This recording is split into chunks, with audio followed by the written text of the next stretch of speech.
السلام عليكم ورحمة الله وبركاته. أهلا بكم أحبتي في الله في قناة ميثولوجي. كنتمنى تكونوا في أسلم الصحة والعافية. وصلنا في الحلقة 98 اللي غنتكلموا فيها حول الأسر اللي مازال ما توصلوا بالرسالة ديال اس ام اس اللي كتخبرهم على الدفعة ديال شهر مارس، واش تم إرسالها إليهم أو مازال.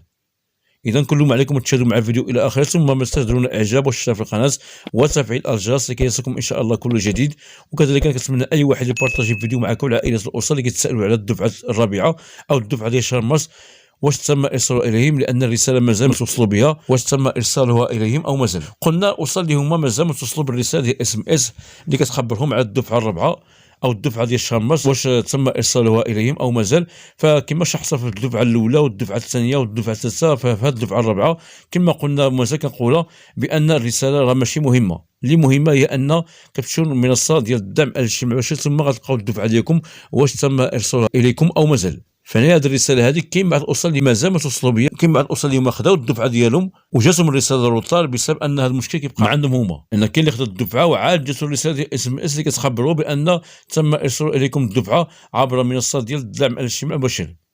فهنا كيفاش نعرف الدفعه ديالي واش تم ارسالها الي او مازال؟ كل ما عليكم هو الذهاب الى منصه ديال الدعم الاجتماعي المباشر. كاين جوج ديال الطرق، الطريقه الاولى عبر منصه، والطريقه الثانيه عبر بنك اللي نتوما حالين فيه حساب، سواء بنك المغرب او بنك الصياج او كاش فلوس او اي بنك اللي نتوما حالين فيها حساب ديالكم.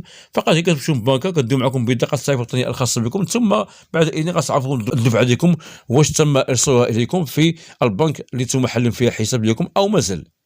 اذا باش نعرف الدفعه ديالي واش تم ارسالها الي بدون حاجه الى استعمال الرساله او بدون حاجه الى الاطلاع على الرساله، فقط بامكانكم الذهاب الى منصه ديال الدعم الاجتماعي المباشر اللي كتشوفوا على الشاشه، ثم كنمشيو للاشرطه كنحاول نضغط عليها.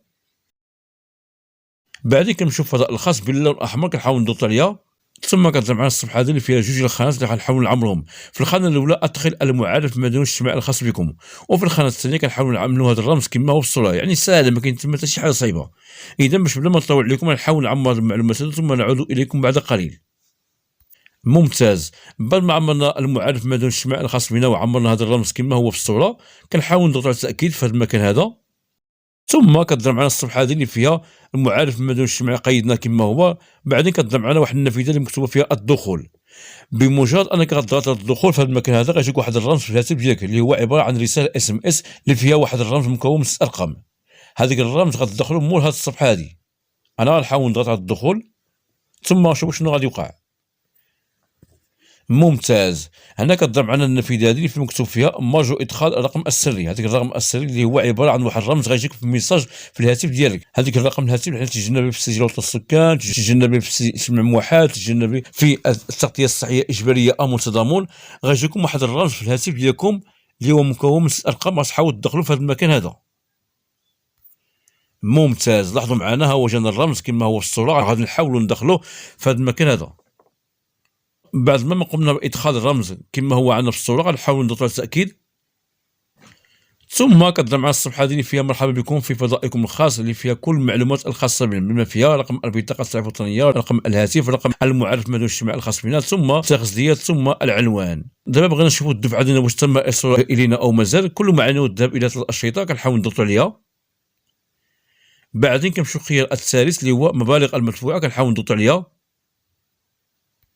ثم كيبان معنا في القناه الاولى اللي هي عباره عن رقم التعريف البنكي اللي هو حساب البنكي الخاص بنا المفعل، ثم في اسفل كتظهر معكم مبالغ المدفوعه. هنا غتظهر معكم الدفعه ديالكم سواء الدفعه الرابعه او الدفعه الثالثه او الدفعه الثانيه على حسب الدفعه اللي غتاخذوها في هذا الشهر هذا. اذا هذه هي الطريقه باش نعرف الدفعه ديالي واش تم ارسالها الينا او مازال، فقط عبر منصه ديال الدعم الاجتماعي المباشر.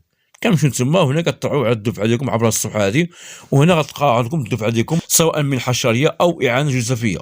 فهذه بالنسبه للطريقه الاولى. قلنا كنمشيو منصه ديال الدعم الاجتماعي المباشر ثم كنطلعوا على الدفعه ديالنا واش تم ارسالها الينا او مازال.